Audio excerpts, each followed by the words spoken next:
We will now consider the location of industrial wind turbines across Ireland with our witnesses. I want to welcome Mr Andrew Duncan, Public Relations Officer, Mr Daryl Kennedy, Mr David Reid, Ms Nora Fagan, Mr Dick Bowdler and Mr Chris Henning on behalf of the Lakelands Wind Farm Information Group. Thank you very much indeed for your attendance. I wish to draw your attention to the fact that by virtue of Section 17(2)(l) of the Defamation Act 2009, witnesses are protected by absolute privilege in respect of their evidence to this committee. However, if you are directed by the committee to cease giving evidence in relation to a particular matter and you continue to do so, you are entitled thereafter only to a qualified privilege in respect of your evidence. You are directed that only evidence connected with the subject matter of these proceedings is to be given, and you are asked to respect the parliamentary practice to the effect that, where possible, you should not criticise nor make charges against any person, persons or entity by name or in such way as to make him or her identifiable. I also wish to advise you that the opening statement and any other documents that you have submitted to the committee may be published on the committee website after this meeting. Members are reminded of the long-standing parliamentary practice to the effect that they should not comment on, criticise nor make charges against any person, persons or entity in any way that would make him, her or them or it identifiable. Before commencing, I wish to say a few words. Renewable energy provided from wind turbines is seen as one of the prime energy sources for the future. The energy is clean, plentiful and renewable, and Ireland is ideally placed to generate large quantities of it. And not just satisfying our own domestic needs, but also the needs, I think, at a European level in terms of supply. They're not a new phenomenon, and they're located around the world with very large wind farms in China and parts of the United States of America. These produce massive amounts of clean energy. For example, the Gansu wind farm in China has a capacity of more than 5,000 megawatts, which it is hoped to increase to 20,000 by the year 2020. The EU has a total installed capacity of nearly 94,000 megawatts, comprised of over 29,000 in Germany in 2011, 22,000 in Spain, and between 6 and 7 each in France, Italy and indeed the United Kingdom. According to Met-Éireann, the wind at any particular location can be influenced by a number of factors, such as the obstruction by buildings, the nature of the terrain, and the deflection by mountains or hills. The average annual wind speeds in Ireland range from 10.8 km per hour in South Leinster to over 20.8 km per hour in the very north of the island. These are very strong winds and an opportunity for Ireland to develop its economy and provide sustainable jobs through the provision of wind farms in ideal locations. I don't think anyone disputes this, but what is in dispute and what we are here to consider today is the location of these wind farms and their impact on and their potential benefit or potential detriment to local communities. I am now going to call on Mr Duncan to address the committee. Mr Duncan. Thank you, Chair. I'm actually going to pass over to Daryl Kennedy. Daryl will give a presentation and a brief outline of the concerns of the community. I would personally like to thank the committee for the opportunity. We're very grateful. And I would also like to stress that we are not anti-wind in any form. We are here purely as a community-based group, and we have legitimate concerns, and we're delighted to be given the opportunity to express them here today. So what I would like to do is to hand you over to our chair of our group here, Daryl Kennedy, who will give a brief outline of the concerns and then maybe a question and answer. Mr. Kennedy. Okay, thank you very much, and once again, very much appreciate the opportunity to come today and address the Environment Committee on the significant community concerns which we have in relation to industrial wind farm developments in the Midlands. So just to start, to give some introductions, Andrew Duncan just been introduced from a solicitor's firm going back to 1918. We have Chris Henning here, who's an honorary consultant in sleep disorders from the hospitals of Leicester in the UK.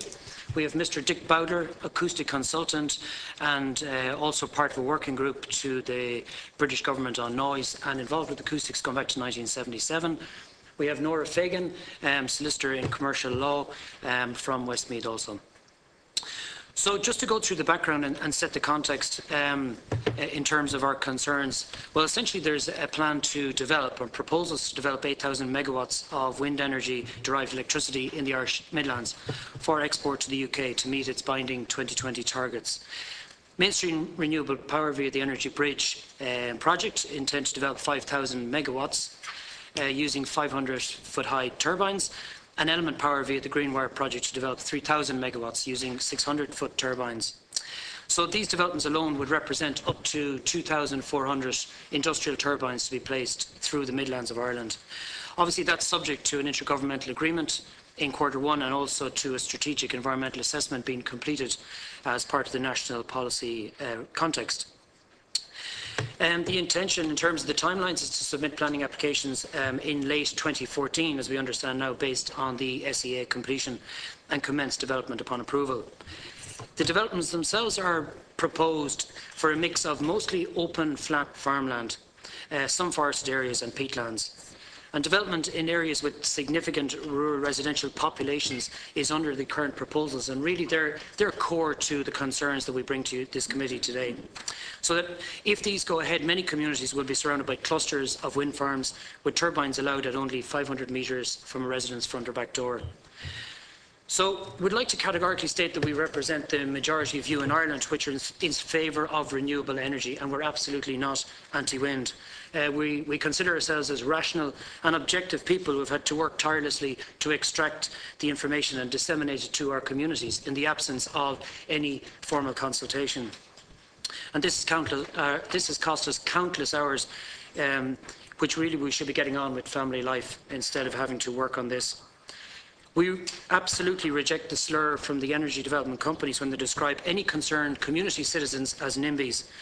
With proposals to place more than 2,500 turbines for domestic and export through the Midlands, this represents significantly more than backyard development.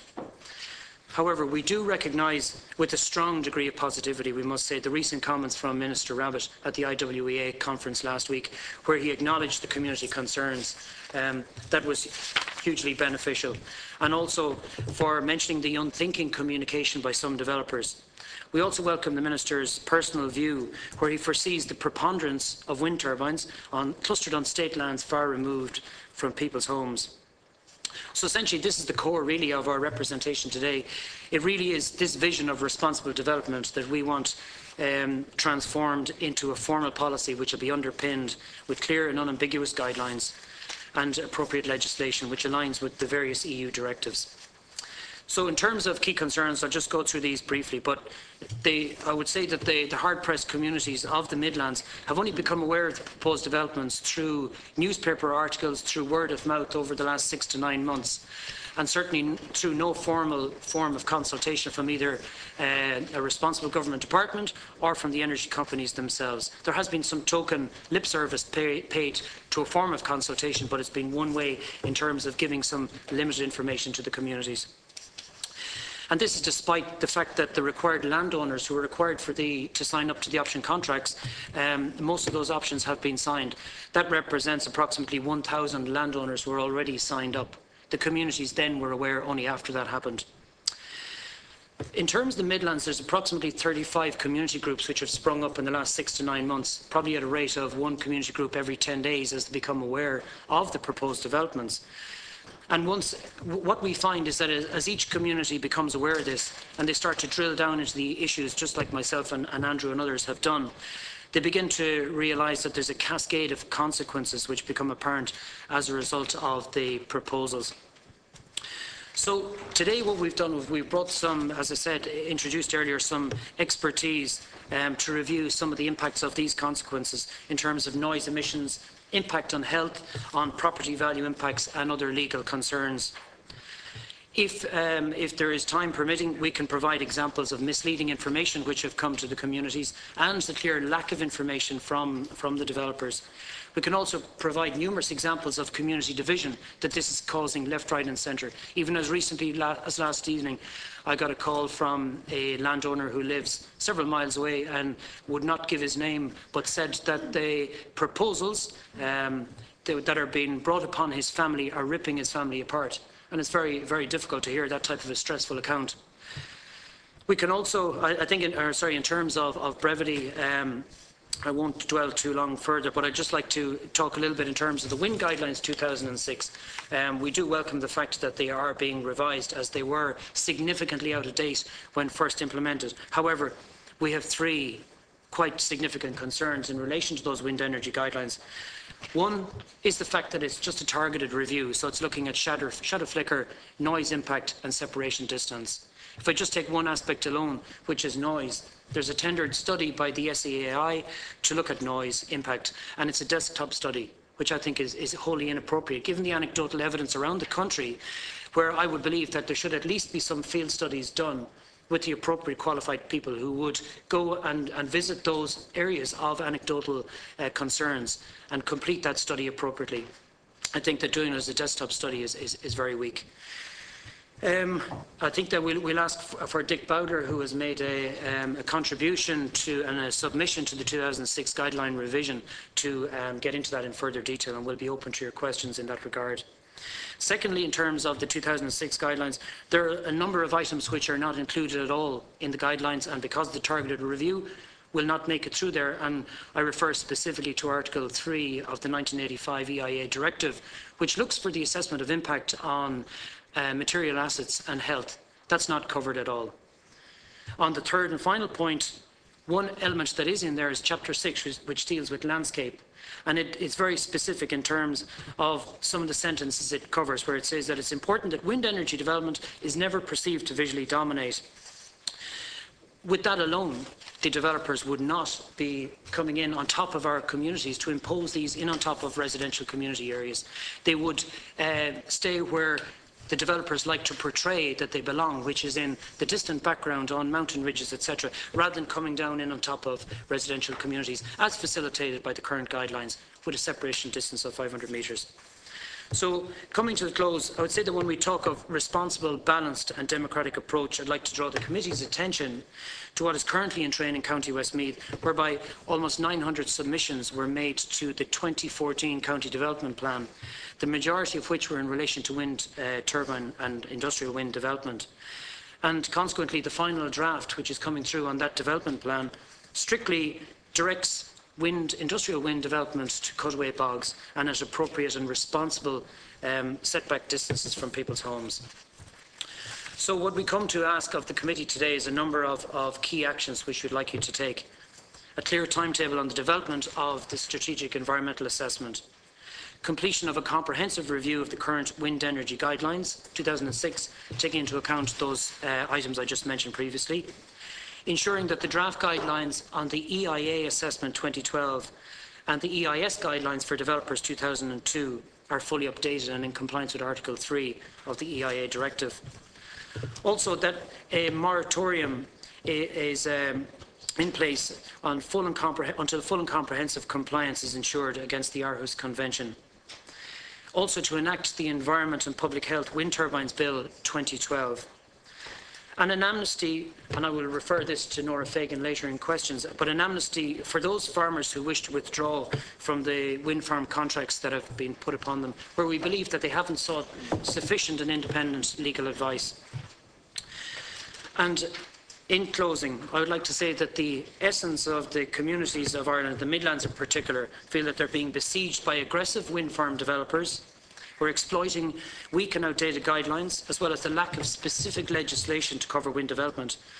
Again, I'll reiterate, the majority of people in this country support renewable energy development, but it must be done responsibly, transparently and to the mutual benefit of all stakeholders, with impacted host communities to the fore.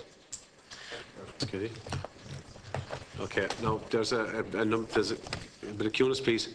There's considerable interest in this topic.